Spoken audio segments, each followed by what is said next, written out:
to how to network and prioritize self-care as a job seeker. We're meeting here today on September 25th from 5:30 to 7 p.m. And we are being hosted by Seventh World Immigration Consulting. And we have our guest speaker, Ms. Kalicia Rumble-McCullough, with us. Today, we're going to be first having a little icebreaker, and then we'll move to the land acknowledgements, to our discussion with Ms. Kalicia, and then further questions and answers if there are any, and a conclusion. So I'm gonna start with our land acknowledgement. We acknowledge that we live, work, play, and meet on the territories of Indigenous peoples across Turtle Island, now Canada. We recognize the importance of honoring the past, acknowledging the present, and working towards a future that embraces reconciliation and respects Indigenous peoples. We are each responsible for maintaining good relationships with the local First Peoples who continue to fight for their rights as sovereign nations. We honor the stewardship of the many First Nations, Métis, and Inuit that call this land home today. We strive to stand in solidarity and reconciliation with Indigenous peoples and nations across Turtle Island. Seventh World Immigration Consulting Incorporated acknowledges that it works on the traditional unceded territory of the Wolastoqey Mi'kmaq, Mi'kmaq people. The treaties of peace and friendship cover this territory, which these nations first signed with the British Crown in 1726. The treaties did not deal with the surrender of lands and resources, but in fact recognized Mi'kmaq and Wolastoqey titles and established the rules for what was to be an ongoing relationship between nations. Our team pays respects to the elders, past and present, and descendants of this land. We honor the knowledge keepers and seek their guidance as we strive to develop closer relationships with Indigenous peoples in New Brunswick and across Canada. You can get involved. We acknowledge all attendees and thank you for attending.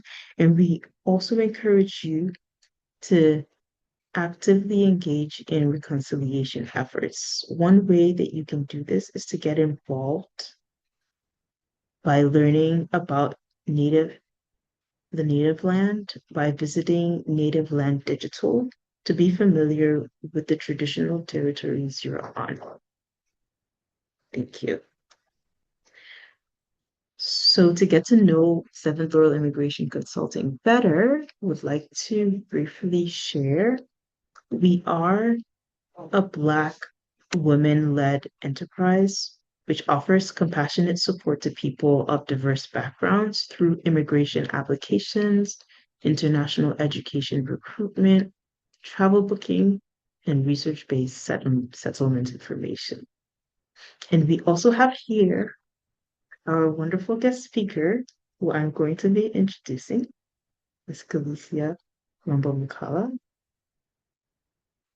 Okay, Ms. Kalicia Rumble-McCullough is a dedicated therapist with a comprehensive background in psychology and counseling. She holds a Master's of Arts in Counseling and Psychology and a Bachelor's of Science in Psychology. In her current roles as a mental health clinician in 3 First Nation communities and as a licensed counseling therapist in a private practice, she provides therapy services to adults and adolescents. Her expertise lies in providing trauma-informed and culturally sensitive therapy helping clients navigate challenges such as trauma, grief, and anxiety. She also brings a strong background in supporting newcomer immigrants through her previous work with the Miramichi Regional Multicultural Association.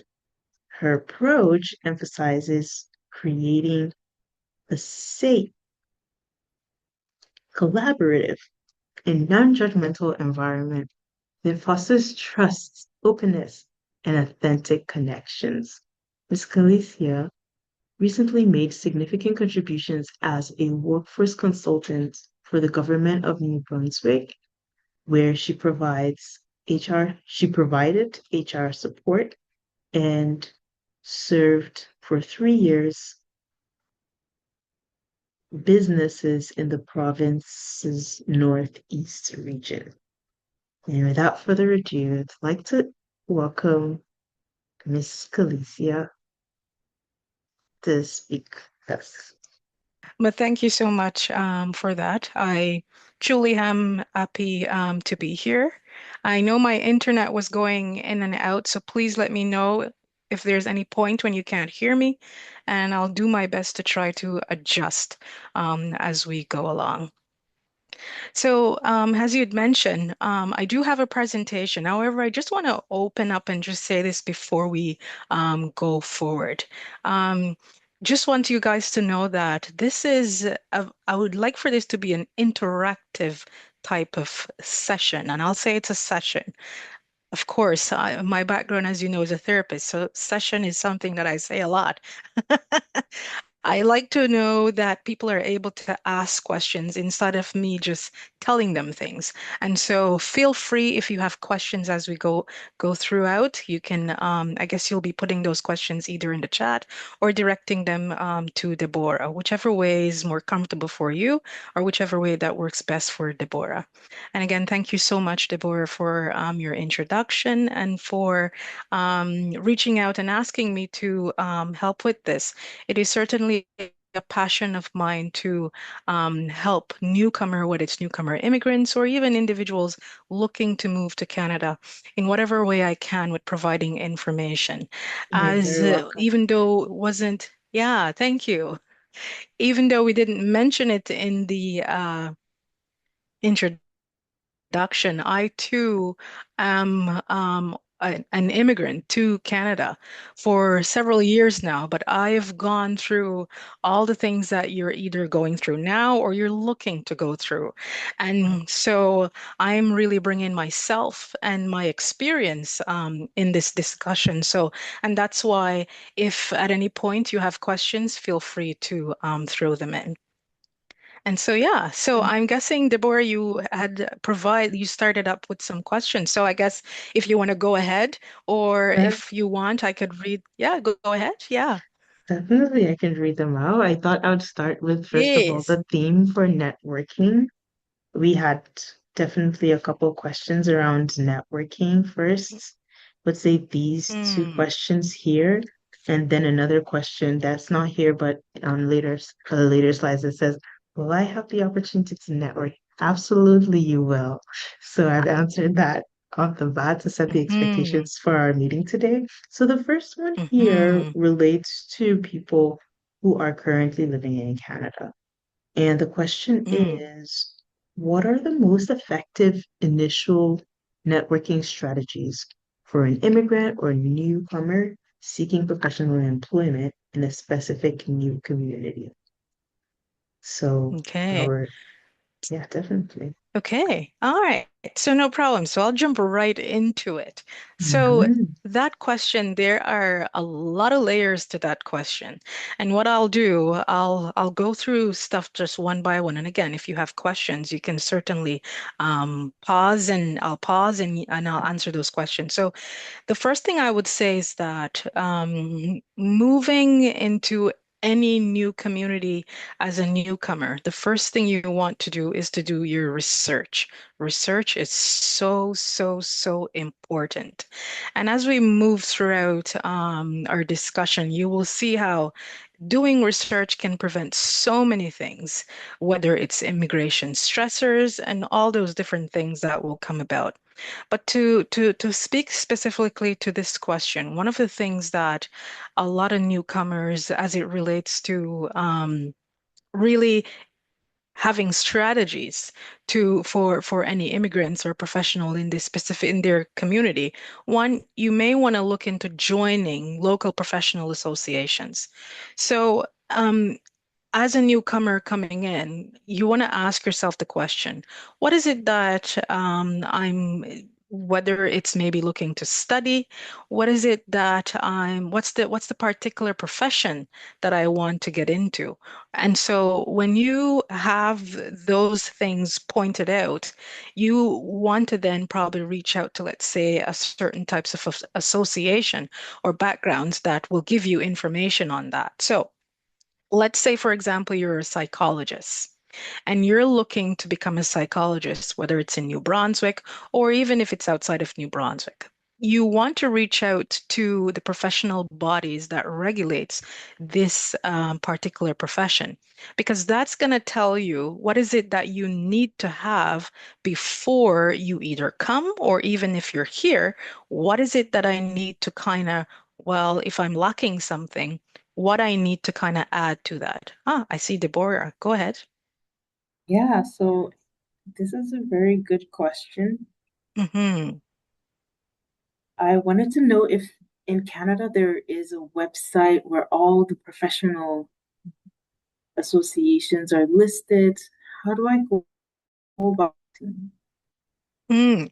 So I can't speak to having to say there's a website that all the association itself is listed. However, there is what we call NB Jobs. If you're familiar with NB Jobs, and I can drop it in the chat, most definitely, Deborah, and you can share it.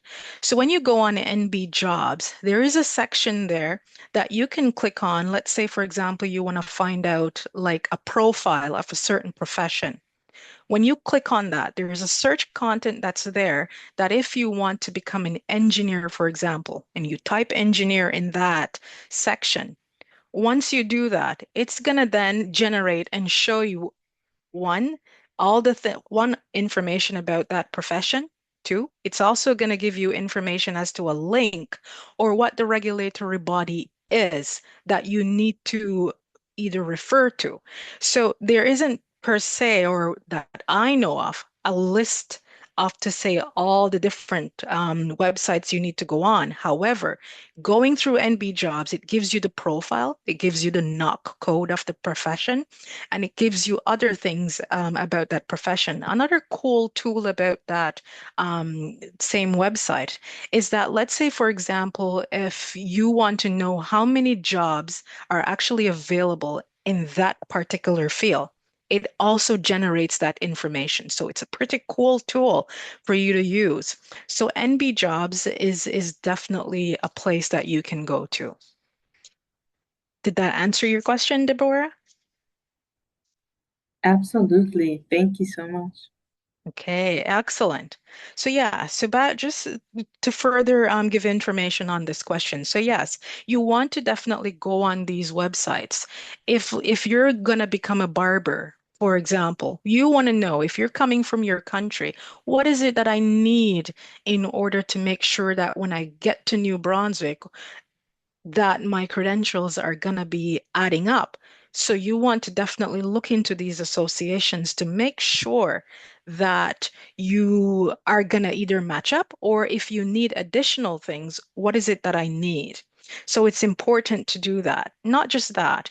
Let's say, for example, if you want to become a social worker, chances are you might be able to, let's say, go on that website or even become a part of the association, not as a member with a license, but as a just a member of the organization. And that too can help you with doing networking, because that way you will get to meet other people who is in the profession and can give you more information about that field. So that's one. Another one is when we say leverage settlement services. And so For those who are already in Canada, and if you're not aware, there are what we call multicultural associations that across the provinces. And by now, I think if not each community, but every region would have a particular multicultural association. Now, it's very key and important for any newcomer that's either coming to Canada or already here to go to these associations. And this is the reason why. One, you will get to meet other people that may be coming from your country, and we'll explain a little later why that piece is important. But you'll also get to mix and mingle with other local individuals that are there. And not just that, the Multicultural Association will have information on the particular region. So whether it's where to find a doctor, how to, let's say if you bring your kids with you, how is it that I'm going to get my children into school? So the Multicultural Association will have what we call settlement workers who help newcomer immigrants to settle in communities. So that's also another key piece that is important in your networking. But not just that, as you will get more and more into the whole piece about job seeking, but that too will help you to understand and make connections within the community. Because yes, a lot of local individuals will sometimes volunteer at these different sites. So that's also another key thing. Another thing that you would want to do is to engage in community activities. Again, that's going to help you to put yourself out there, meet people in the community. And as Deborah had mentioned, I once used to work with Working New Brunswick. And with Working New Brunswick, they also do a lot of working with employers. And in my experience with Working New Brunswick, one of the key things that we learned was that especially in local communities, you find that it's a lot of word of mouth when it comes on to employers. So a lot of times employers will not post their jobs online. They will, let's say, for example, maybe even go to the Multicultural Association and say, hey, do you have anyone that arrived that probably matches this job description? And then that individual may end up getting a job that way. And so to say that not every employer is going to post their jobs online, and that's something that we've learned from different communities across New Brunswick, that they all don't post their jobs. And sometimes newcomers may ask the question and say, well, I don't see any jobs that are online.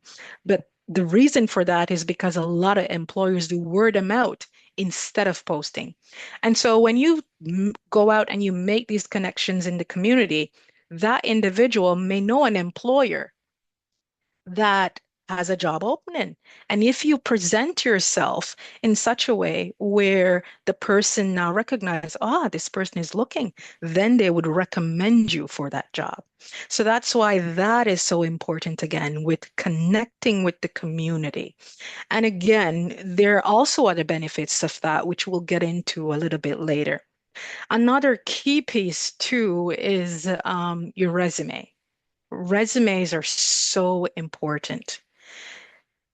Resumes, and when I say very important, it's very important. One of the things that I've also come across is that sometimes with some newcomers, their resumes may not be up to Canadian standard. And when I say Canadian standards, there are certain specific things that employers may be looking for. So if you simply do a Google search and type in Canadian standard resume, you can find examples of what a Canadian resume should look like. Because from time to time, I will see, and this is just for example, let's say, for example, in your country, one of the things that you would put on your resume is your marital status, your photo. And I see Deborah laughing, but this is something that we would see from time to time. And so when the employer sees this, if they're like, okay, that's what that's the first thing they see. They don't end up seeing the other information that you would have had on there because that took up so many sections on the page, right?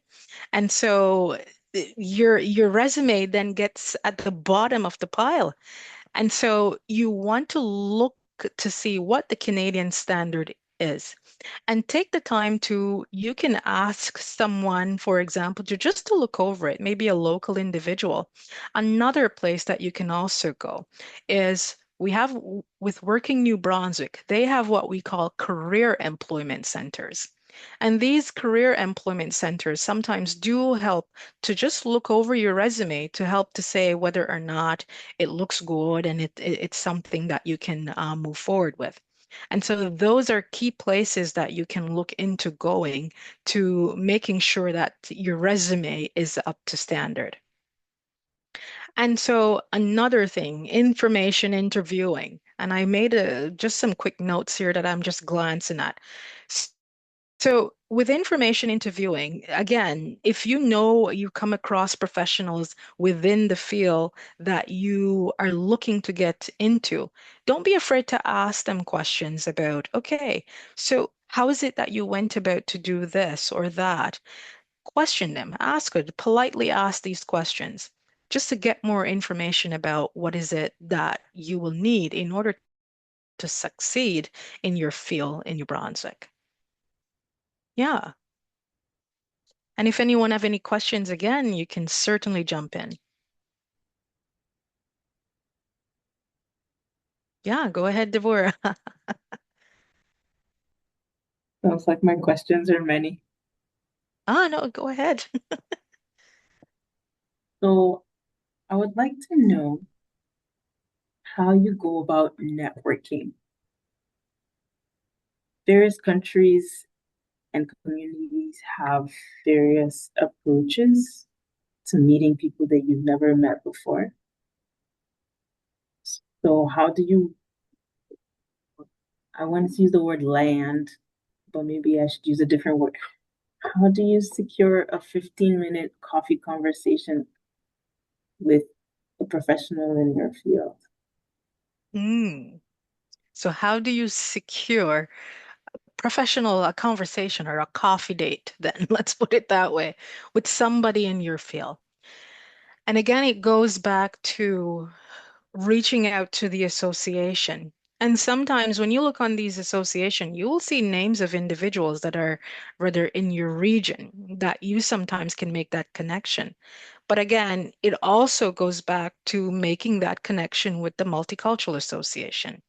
See, through the Multicultural Association, again, sometimes they will put on different programs or different sessions that they may call in, depending on the need of the newcomers. They may call in individuals to do like different sessions that to talk about, whether, let's say, for example, you're looking for a job, you can't find a job, but not just that, the Multicultural Association is key for connecting newcomers with different things in the community that they need. So whether it's finding a job, whether it's within my association, I need this, I need that. They are key for helping with that.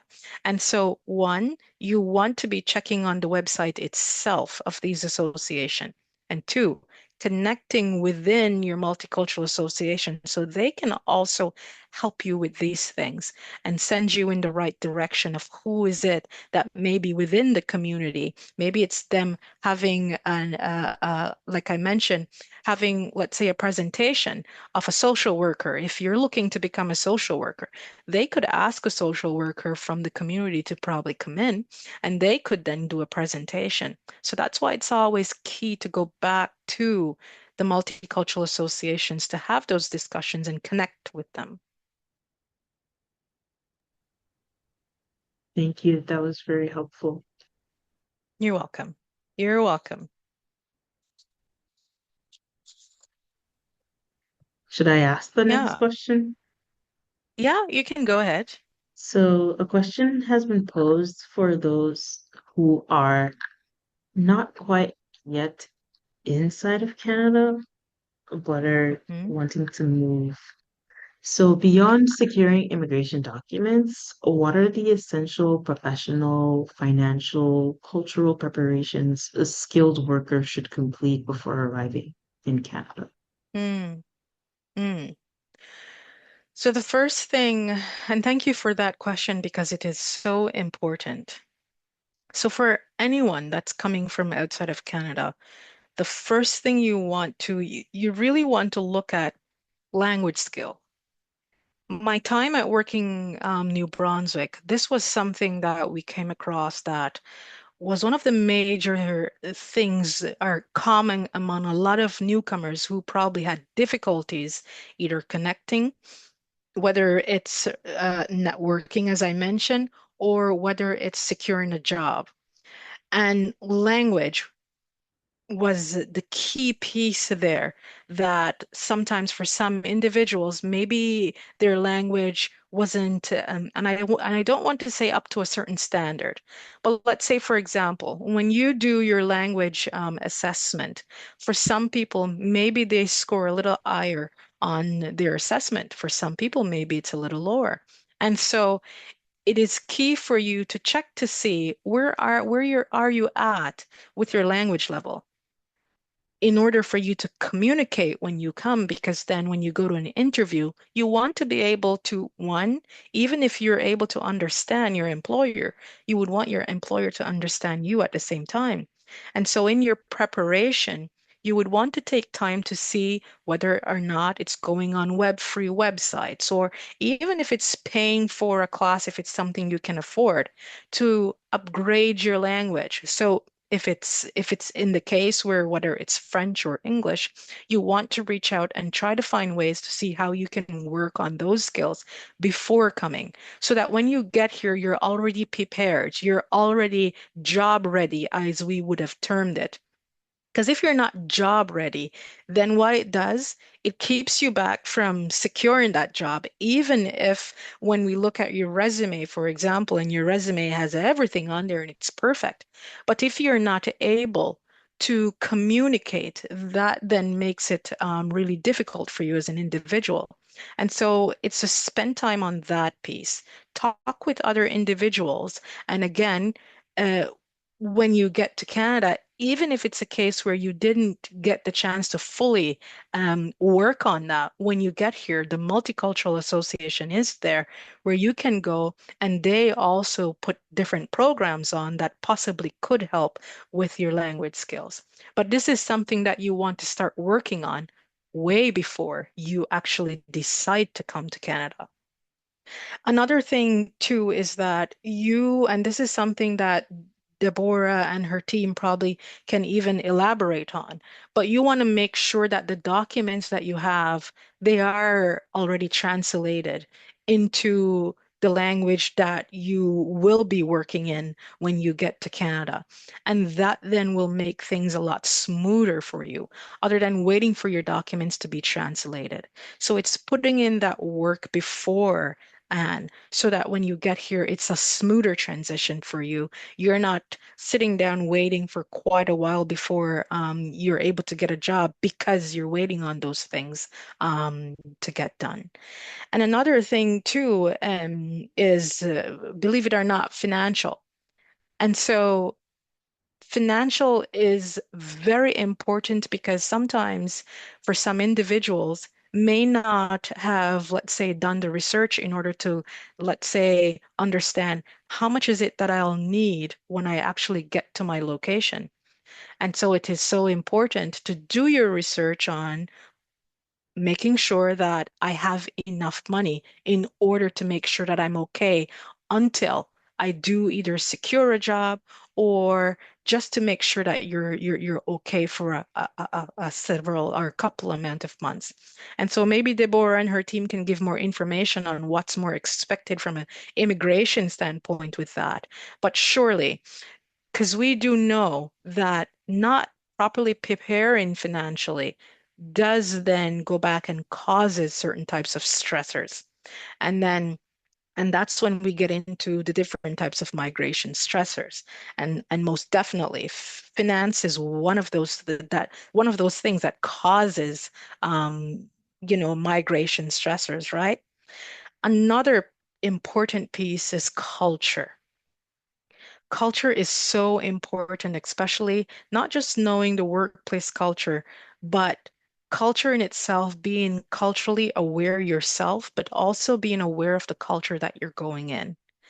And so, even though, as it is always said, that within the Canadian workplace, when you're going there, the employer needs to be culturally sensitive and welcoming, but you yourself as a newcomer also need to be culturally aware and sensitive. So, I'll give an example. Originally, I'm from Jamaica. And so, one of the things in my culture that we would say, if somebody, let's say, for example, somebody got hurt, and in order to let them know that, we're really sorry for them feeling that hurt, we will say hush. And hush for us, it's simply saying, it will get better. But saying hush to an individual within the Canadian workplace, it's telling someone to shut up. And so it's understanding when do I understand when is it good best for me to use certain things from my culture, or when is it that it's not something to be used right now. And so it's being aware of self, but also being aware of your environment and the do's and the don'ts that are within that area. Also understanding too that, and I know another big piece which I'll quickly touch on, is punctuality. And I can say that especially for a lot of Caribbean people, if there are Caribbean people on here, there is something that we call island time. And that island time is showing up late, maybe 5 or 10 minutes after the time. But understanding that within Canada, the Canadian workplace, island time might not be the best to apply in that situation. And so maybe it's a matter of getting up a little bit earlier. Yes, you may be a very good worker when you get to work, but punctuality is so important in the Canadian workplace that you want to take note of that, and you want to make sure that that is something that you start to work on so that when you get within the workplace, it doesn't become an issue. So that piece is very, very important.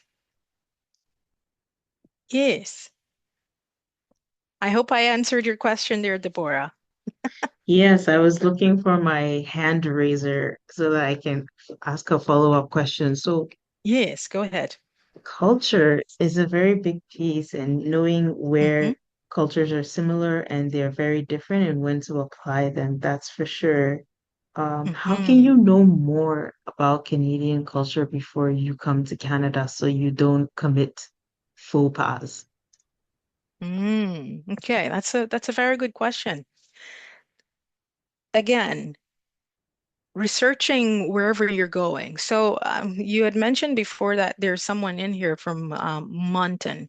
So let's say, for example, if you know where it is that you're going, you want to do a quick search on maybe it's called different cultural groups or anything like that. Culture within Moncton. It's a quick Google search. It will tell you population and what is it. Like I'll give an example. I'm located in the Miramichi region, and Miramichi is known as the Irish capital. And so you want to do that, do your little search to see, okay, what are some of the types of festivals that are within that area? Stuff like that you want to do your research on. And what are cultural events that might be in that area? Oftentimes you'll find these information, let's say, on the city page of those different regions. And you can Google and do even watch some YouTube videos on different things that are within that region. So that too can get you to familiarize you with what is it that's, within that region. But again, it also goes back to, again, the Multicultural Association is also another key place to tap into to get information about what is it that's going on in that region and some of the customs and beliefs and stuff like that. So you can always tap into those areas for information. Thank you so much. I also wanted You're to, welcome. if Hmm. you don't mind me adding something. No, that's cool. That's cool. Go ahead. Thank you. I if there are people on this call who love research and like to look Mm-hmm. into academics, even if culture might Mm-hmm. not necessarily be portrayed in a very painting and video colorful way, it might still be Mm-hmm. helpful to read some papers to know what people have experienced. Yes, most definitely. And that information too, right? Because again, whether it's academic research or whether it's people's experiences, all of that can definitely give you information that you need. And again, people's experiences too, right? So important that you can draw from that for information. Yeah. Thank you so much. So now Yeah, we've you're touched welcome. a lot on questions around networking, and I was wondering, you had Mm-hmm. mentioned something about stress before, Mm-hmm. and I wanted Mm-hmm. to go deeper into that because I feel it's very valuable to be able to take care of oneself throughout the process of meeting people and, doing our very best to find a job is very important. Mm-hmm. Mm-hmm. So, yeah, would you be able to help us out with this question here? What are the common mental health challenges and emotional stages that newcomers Mm-hmm. typically experience after relocating to a new country? Mm-hmm. And I see you have some examples there, and those are exactly the ones that you will typically find within any individual. So I'll start with the ones that you have there, and I may have probably about maybe a few more that I can add. So culture shock. Culture shock is such a big one that we tend to see in a lot of newcomers. As Deborah would have mentioned, I did work with Multicultural Association before for a number of years. And we tend to see that a lot of individuals, they will come and they're looking for their food, for example. And the type of food that they're used to eating, they can't find it in the supermarket. And so you find yourself in a situation now you'll have to start to see how you can come up with different types of recipes and stuff like that. But that in itself brings about culture shock because the foods that you would have normally eat, it's almost like for some people it's no longer available. We know that time has changed a lot over a number of years, and so it's a lot better now, but it doesn't mean that when you get here, you still may be able to readily find the thing that you would normally eat or have, right? And so culture shock most definitely is something that you will see within a lot of newcomers. And grief is also another thing that we will see. And that grief really comes about where people start to feel a little lonely. They're missing their family members from back home. So grief, a lot of grief will come up in that sense. And so also isolation. A lot of individual then become isolated too in that point at that point because you don't you don't have the people that you would normally have around you. And so especially in a case where if you came as a student, for example, and you're here alone and there's nobody from your culture that's there with you, you then start to feel alone, and that can also lead to certain things like anxiety and also depression. It can slowly lead to those things. And the sad thing is that a lot of times newcomer immigrants don't recognize that these are actually mental health issues and that they need to reach out for help. And so we know about the stigma that also is within a lot of for newcomer communities about going to see somebody like myself who is a therapist. And so helping them to understand this, that it's natural for you to go through these things when you're migrating to a new country. It is totally natural to go through these things, but it is also important for you to be able to recognize when it's becoming overwhelming. And when is it that you need to actually reach out for professional help? Because of course, we know that these stressors come along with even the process of dealing with your immigration documents. That in itself, too, can also bring about stressors. The long wait time that you're waiting for your documents to process. Sometimes you send your documents in and they get sent back because maybe something wasn't filled out properly.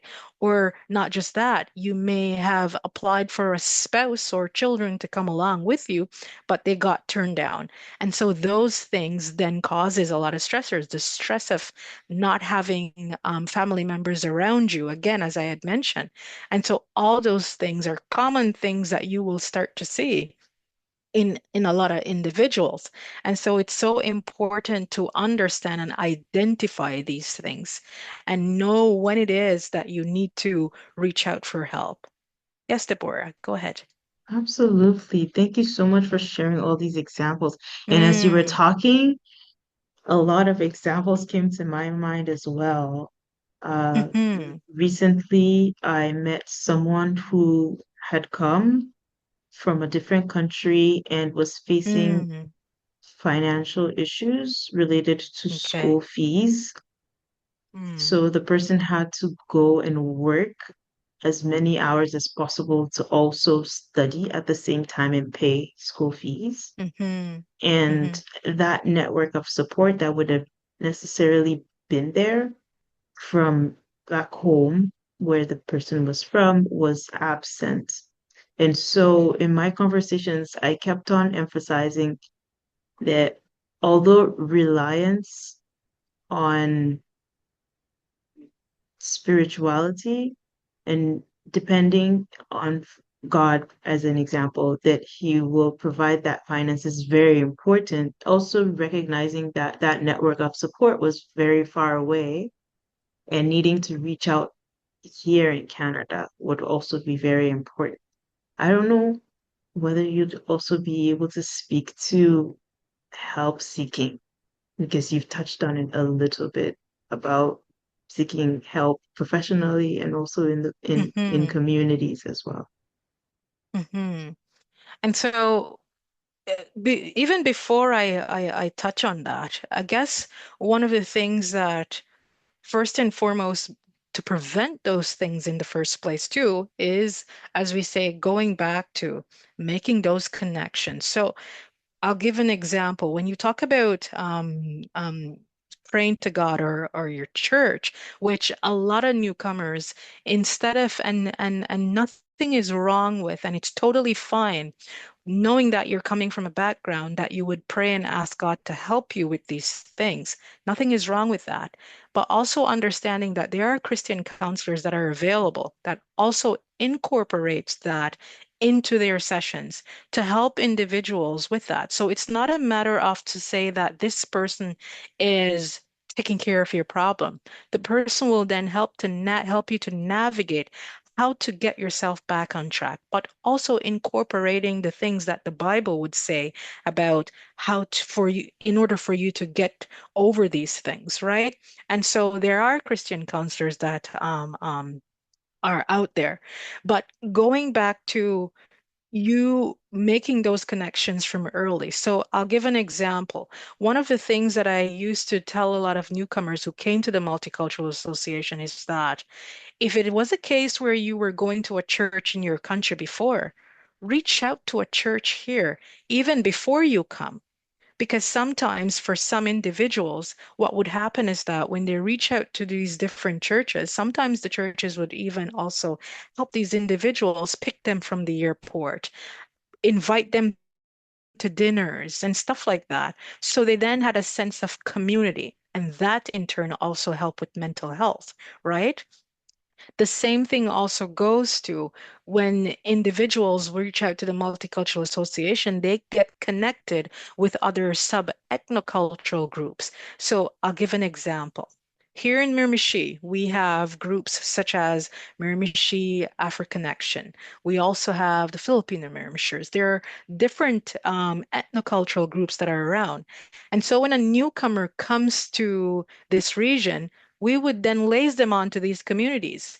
So even if you don't know these individuals, if you, let's say, for example, you came from whether it's somewhere in Africa or from the Caribbean and you get laced on to the Miramichi Africa Connection, you then get to meet people who are coming from similar backgrounds.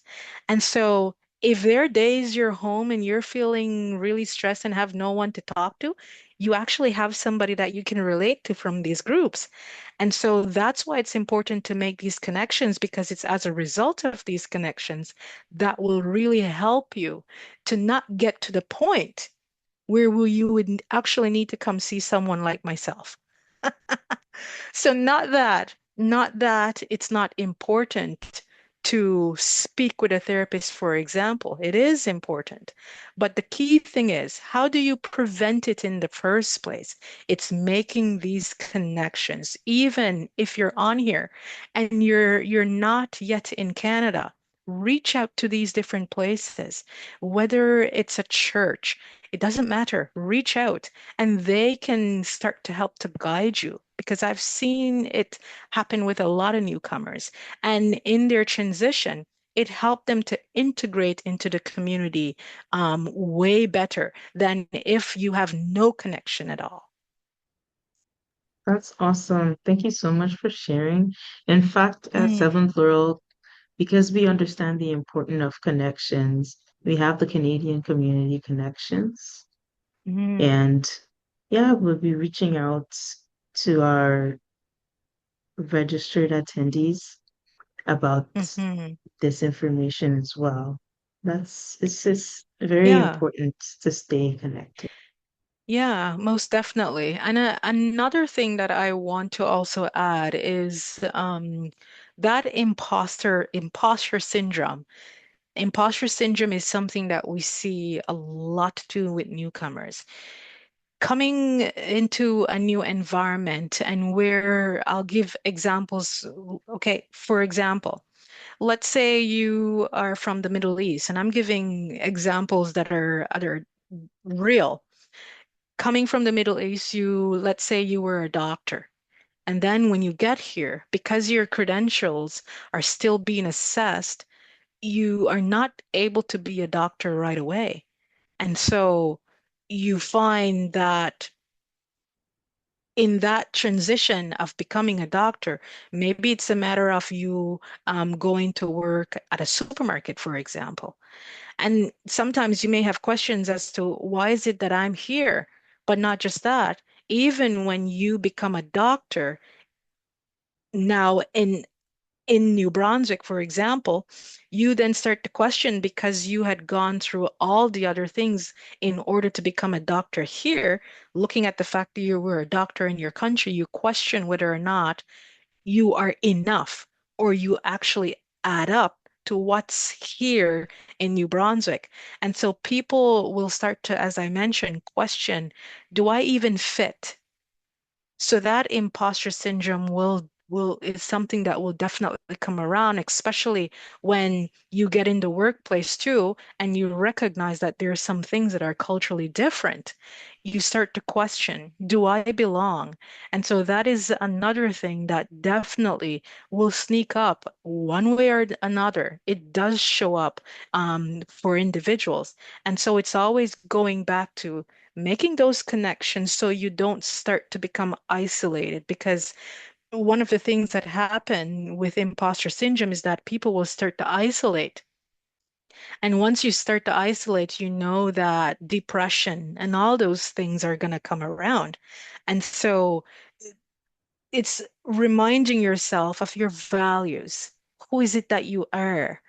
And that's a key piece too. Even though you're connecting and you're coming into the Canadian environment, it is so important for you to maintain your own culture because that's you. And a lot of individuals sometimes find themselves battling between the fact that you're wondering, when do I show up as myself? And when do I show up as an individual who is an immigrant now integrating into Canadian society? So you have to understand how to make that distinction. And in making that distinction is also maintaining cultural practices, maintaining self, understanding who is it that you are, and learning how to separate that from the new person that new things that you're now taking on. And when you're able to do that, you then start to show up not just as yourself, but also an individual who has learned how to integrate into this new environment. And that in itself will also help to put away that imposter syndrome because it reminds you that you are enough. You were enough in your country and you're still enough in this country, even if you had to go about and you had to do additional things in order to upgrade yourself. Remind yourself you are enough. And again, within the struggle of getting things done, right? Always remind yourself that yes, the journey is long, but you can get there.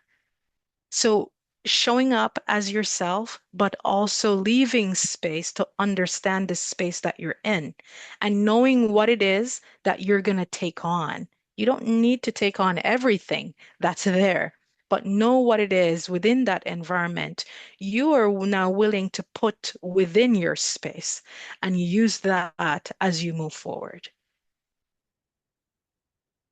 Thank you so much for sharing all those thoughts and advice. I believe that it's very valuable for everyone that's listening. And I'm sure that Mhm, there are many questions forming in our minds on steps to take to actually do these things. And that brings us mhm, to our follow-up questions.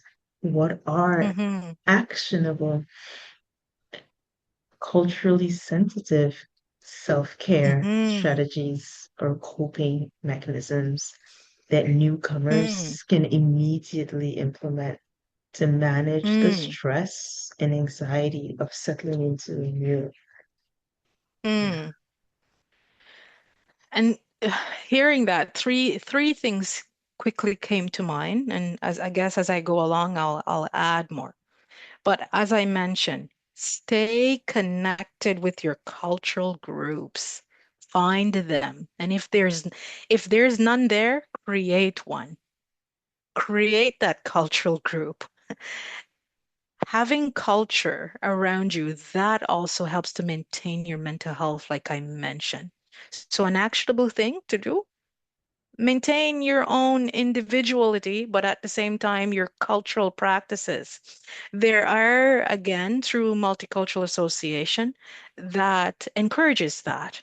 And so let's say if you're coming from a country that maybe there's five, or even if it's two of you that's only there, the multicultural associations will help with this in terms of maybe it's helping to put on or showcase your culture, or maybe you can farm a group, which a lot of other individuals have done, and you start to educate other people about it. The more you educate is the more you start to become even more comfortable with the fact that you're bringing your full self into this new space. And so that piece is so important, again, as I had mentioned before. Make sure to stay connected with the people that are from your country. But not just that. Another important piece is while you're maintaining your own cultural practices, it is also equally important that when there are festivals and different things that are going on in these communities, reach out, go to these festivals. You might just find that you have something pretty in common with these different groups that are there. And that will also help you to grow, making connections that way, coming back to connections, making connections that way too. Those individuals will start to teach you about things within the area, the environment, and that will better help you to succeed in the area. So again, when you see cultural practices, so I'll give an example. If they have, I'm just trying to think of one quickly. St. Patrick's Day, for example, or if there's something like that, Irish festival that's pretty popular here in Miramichi. go to the Irish festival. You may not drink, but you still can go to the Irish festival because you may meet people. Ask them about their culture too. That too will get you out there. See, that way you're networking at the same time, but you're learning new things. You will even start to find friends within these different groups.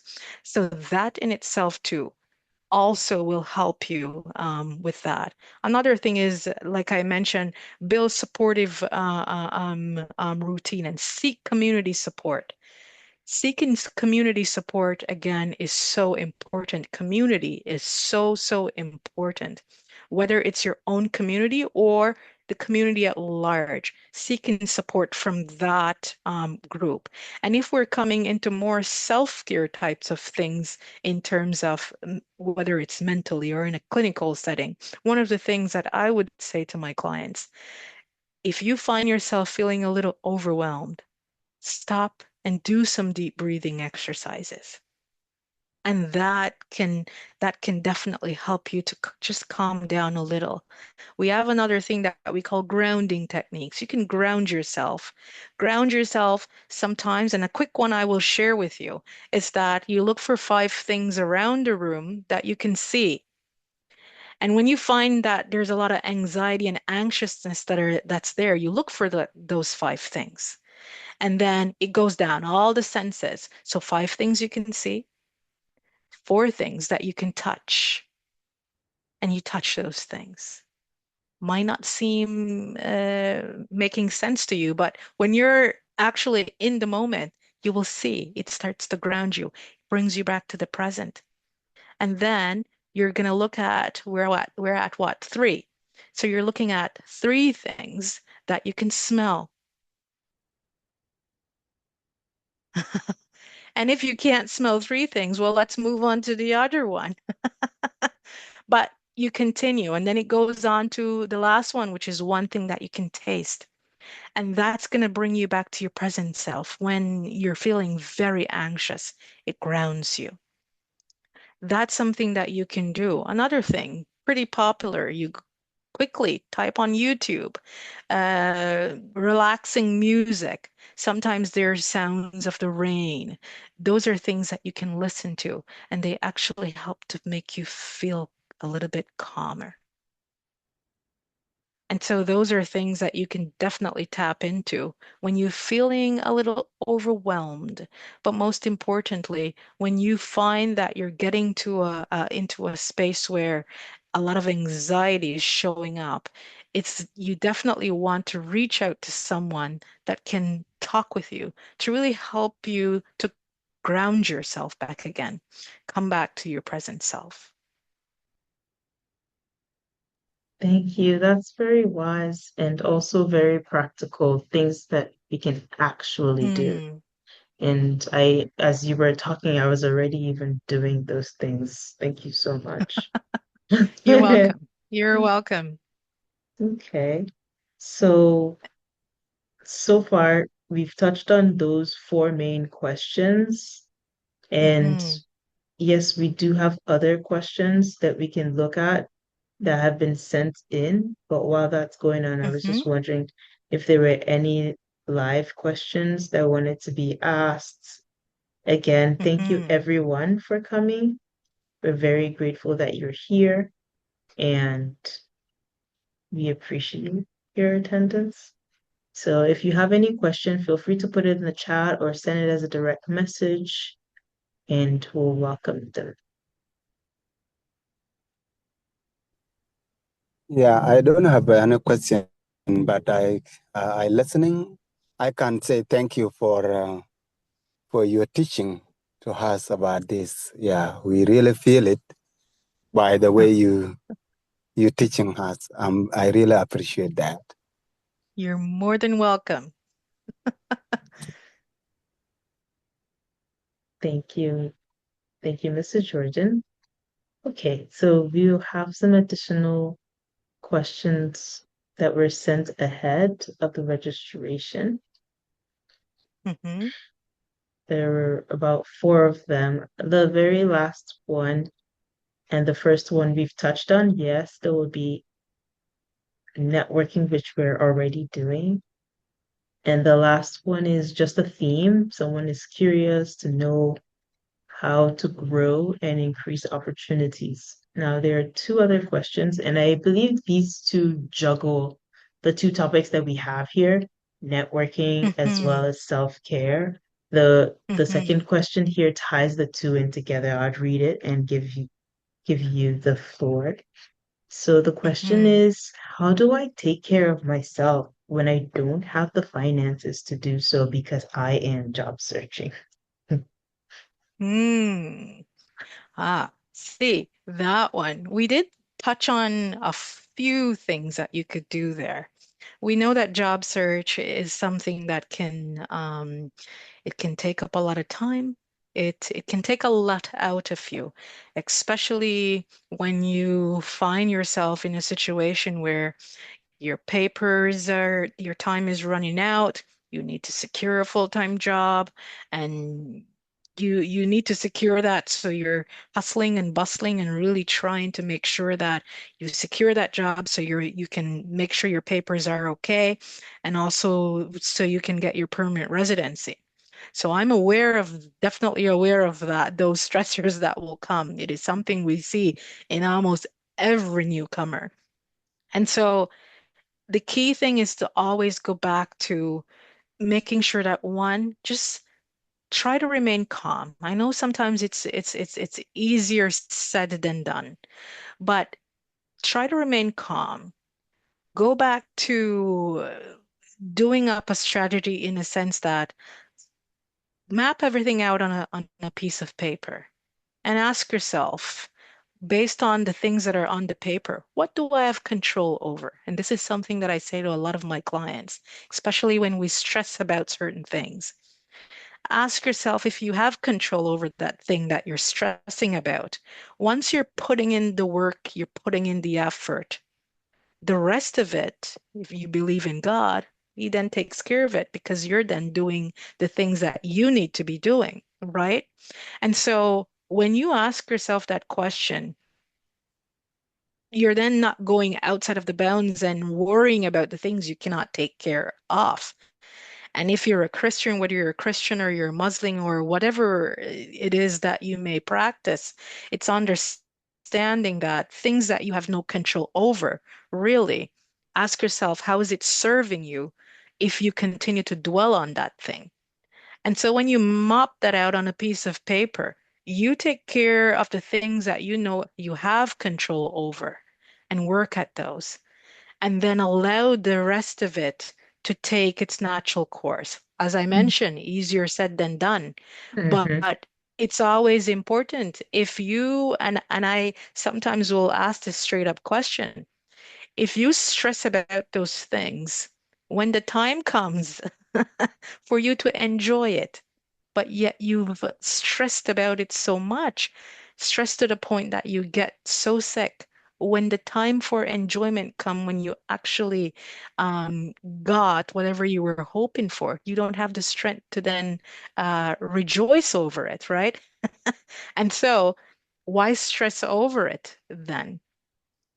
And so, again, always ask yourself the question, what do I have control over?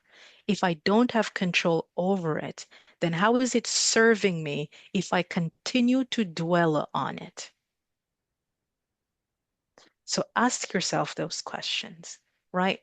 And then another key piece is making sure that you take time to self-care. I know that, yes, you're going out, you're dropping off your resumes and all of that, but try to prioritize at least 5 minutes, 5, 10 minutes, at least that. Prioritize it to just slow down, take a breather, and just relax a little. Because if you don't have the strength to continue on with what you're doing, then you can't continue to fight for what you're fighting for. You gotta have that strength in order to continue to fight, right? And so in order to still have that strength, you need to renew that strength. So in renewing that strength is really taking time, breathe, the things that we mentioned before, attending those things.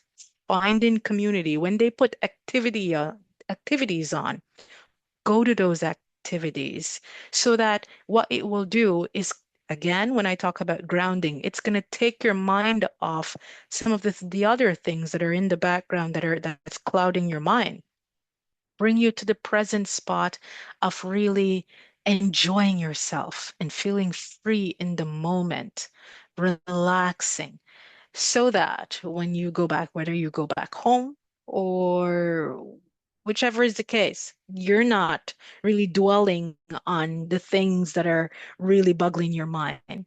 And so, not just that, it's by exercising and doing those things that actually helps you to stop overthinking. Doing a lot of that will also help to regulate and prevent stuff like anxiety and depression from coming on. And so that's why it's important for you to stop and really take care of your body and take care of yourself. When we say no finances, there are probably a lot of walking trails. There, again, maybe activities that you can enjoy without having have to pay anything, right? Within that's available in your communities.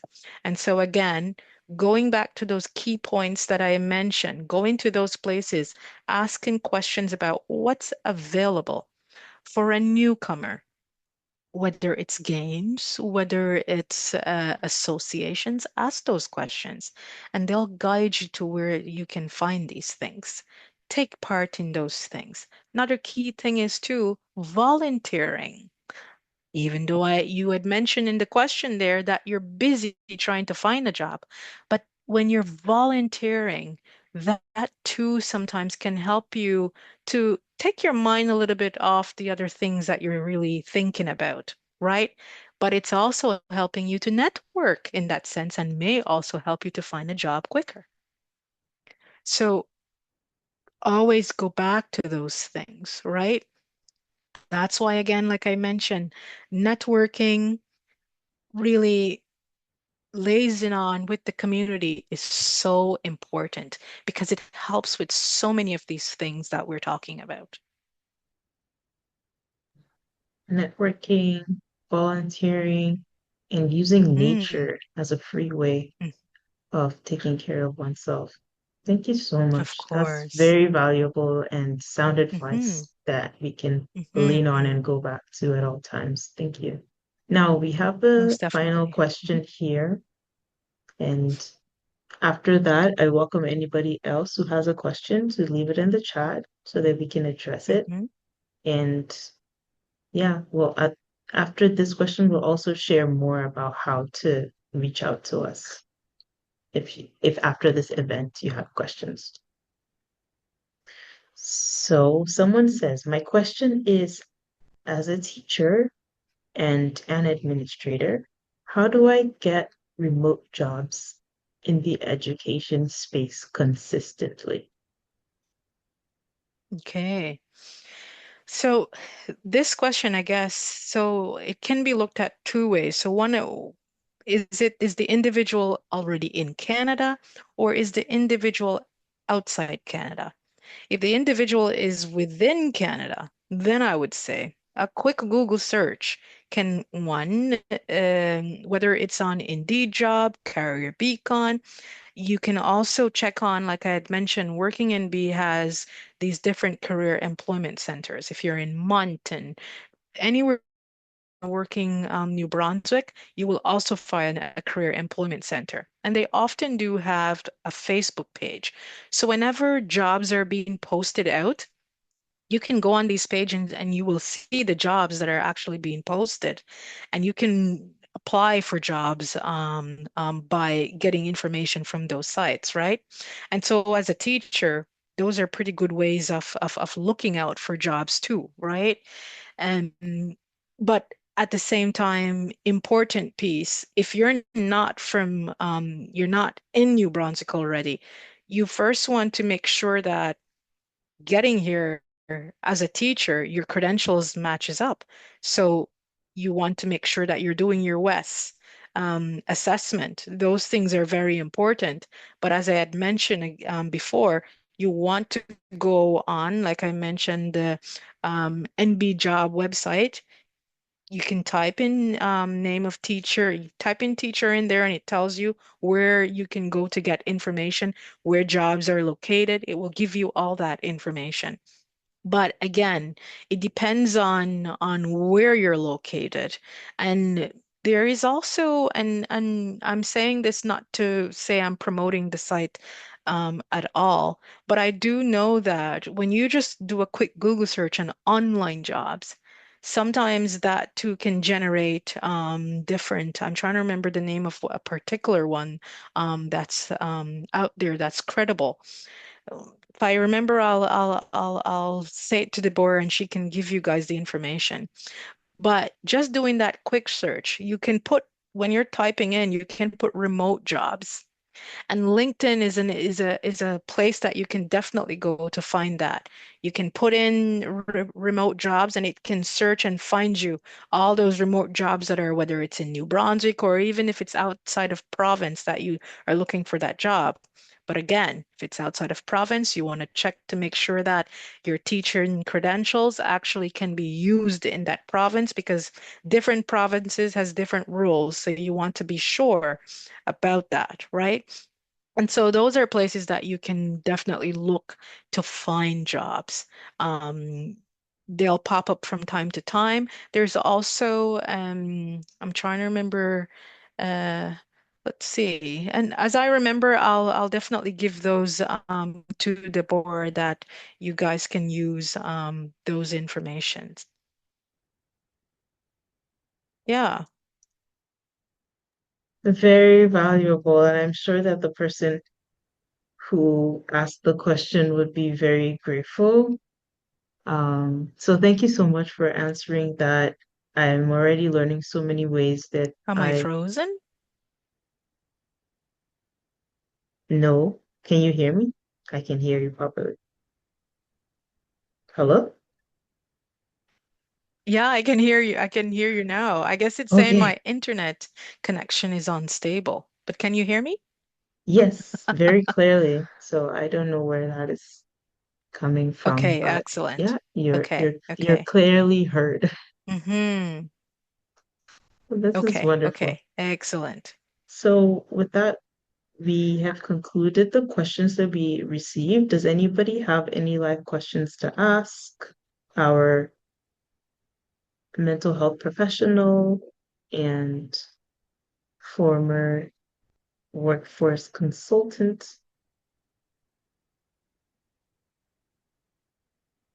So and NB private jobs. I think I practice? had mentioned Yeah. that before. Yeah, so you can leave that in the chat as well for sure. And job bank. Maybe jobs and job bank. Mm-hmm. Putting that in the chat so that So people so can if have there's no access. question in the meantime, if you want, Deborah, in the meantime, I could Hmm. pull up the page that I had mentioned and I could just show them a quick search of how it works when they go on that website, For the sure. NB Jobs website. Yes, And I could please just do that. show them how You they can can share your put in screen. their what the credentials are if you want. Okay. Yes, absolutely. Okay.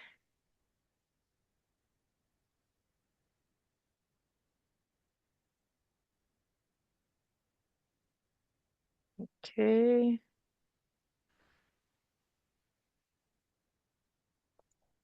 Okay, so you let me know if you can see what I'm sharing.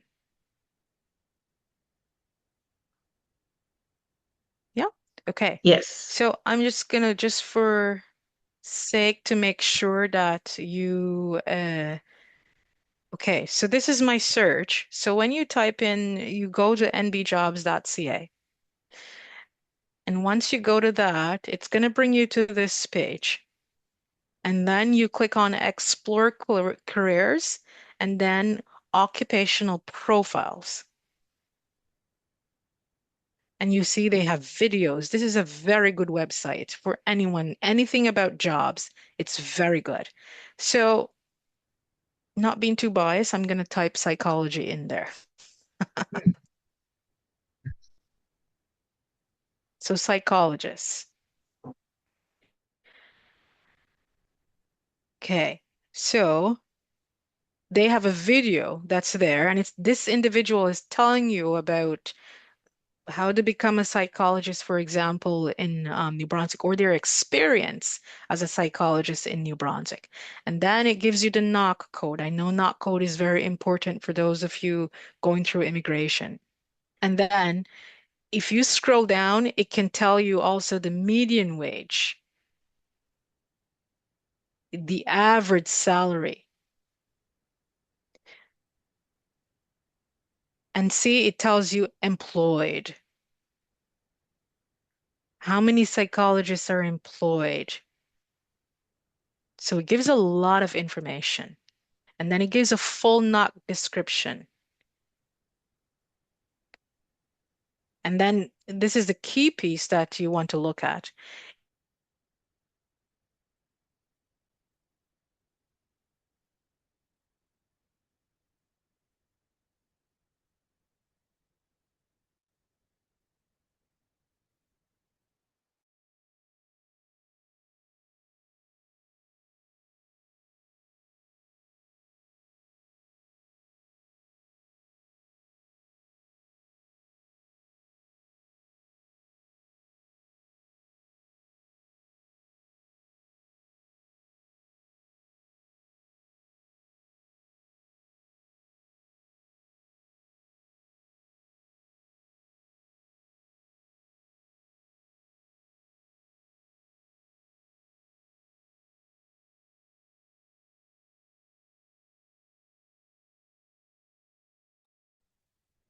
It looks like our guest speaker has just stepped out, maybe due to connectivity issues, but soon she'll reconnect with us.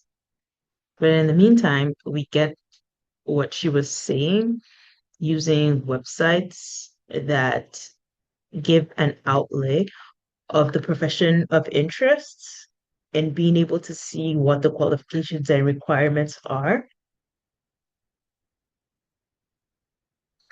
as well as the NOC code, the National Occupational Classification Code, knowing what the organization that licenses that profession is and being able to connect with them, having an association. So all of that is just all well said, and we're very grateful again for everyone for participating. We'll just give it a few minutes to see if our guest speaker is able to reconnect once more.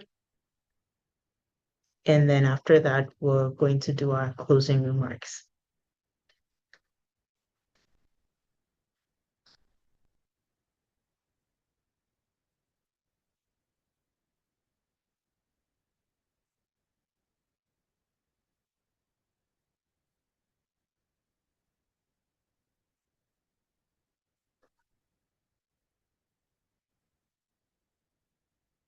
Yes, welcome back, Miss Felicia. We can hear you.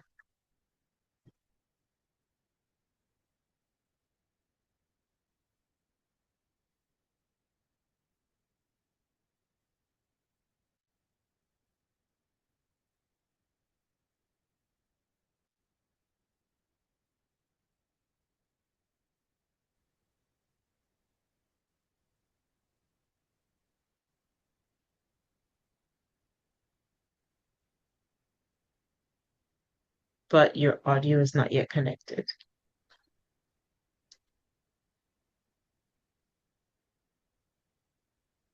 Okay, yes. Can you hear me? Yes, we can hear you now.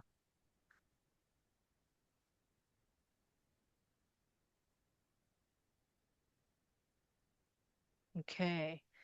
Yeah, I do apologize. My internet, for some reason, seemed to be giving some issues. Right. So that's okay.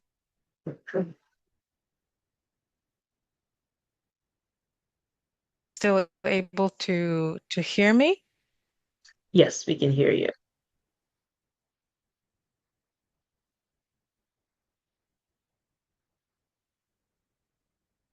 Okay. Right. So I'm just going to try to go back and find what I was showing.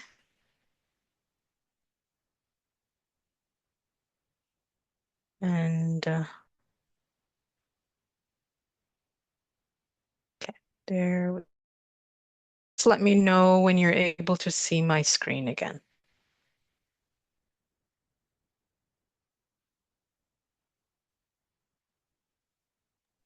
Yes, I'll let you know.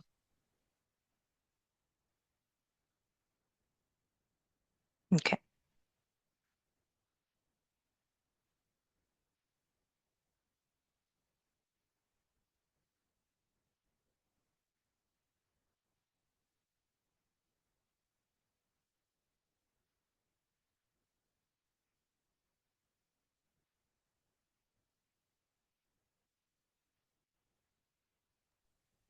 Yes.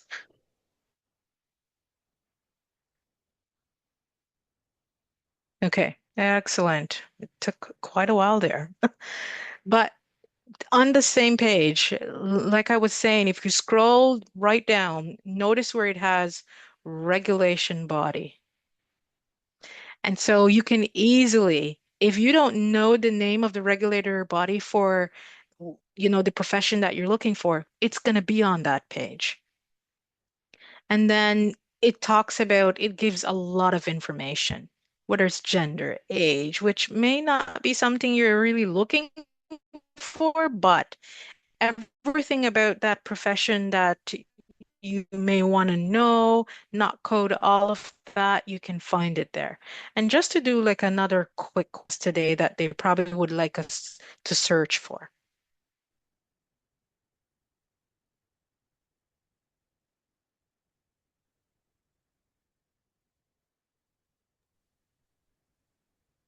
Are you asking or are you going to come up with one?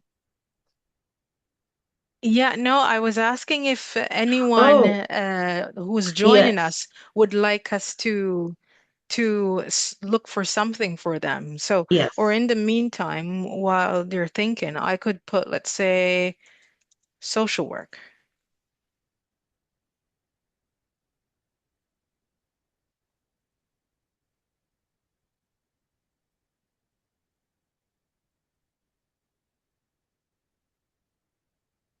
And then social workers, you click on there.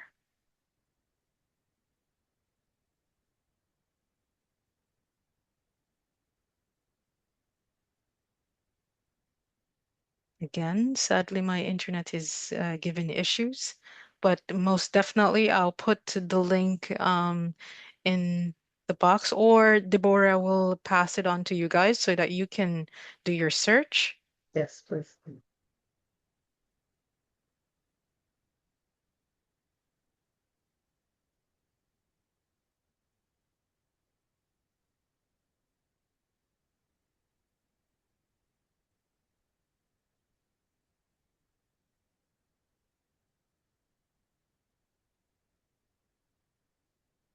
You can still see me? Still seeing my Yes. screen? Yes. We can still see both you and your screen. Okay. Okay. Excellent. Okay. So again, when you put in social work, it tells you a little blurb about it. It gives you the not code again. And again, it goes down, it tells you jobs, job openings, median wage again, and then employed, how many people are employed, the average salary. But when you move down, and then when you move down, it talks about like duties and all of those things, and then employment requirements. So again, this piece is going to be very important for you. You want to look at what is it that you need to have. So this one, a bachelor's degree in social work is required. So you know if you're coming from your country and you have a bachelor's degree in social work, you stand a better chance of possibly getting into their college and becoming licensed. Of course, you will have to send your documents off to be assessed. And again, provincial regulation. And there you go. There is the link to the association. So you can always click on that. And for just for that sake, we'll just click on it. The link Mhm. takes you Mhm. straight to their website, and you can do your search from there about additional information. I apologize for my internet. That's all That right. seemed to be acting up today Yeah. of all days. But there you go. NBASW. So all the information you need.